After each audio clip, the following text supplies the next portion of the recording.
In this guide, I'm going to show you guys how to reset your Wells Fargo online banking password. Let's get started. First, launch your preferred browser, then navigate to the website of Wells Fargo. Type in wellsfargo.com. With that, you will be directed to the official website of it. Now, you're going to find this option of sign on. Click on that. Now, you'll be directed to the login page. Now, click on this option, forgot username or password. You'll be taken to the recovery page where Wells Fargo lets you verify your identity using different options. You can enter your SSN or ITIN, your account number or a username, whichever you prefer. After entering one of those pieces of information, click Continue.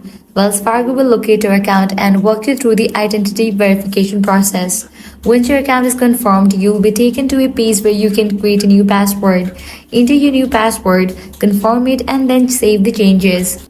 That's it, your password has been reset. Now you can log into your Wells Fargo account using your brand new password. So that's all for this video. If this guide helped you out, do not forget to like, share, and subscribe.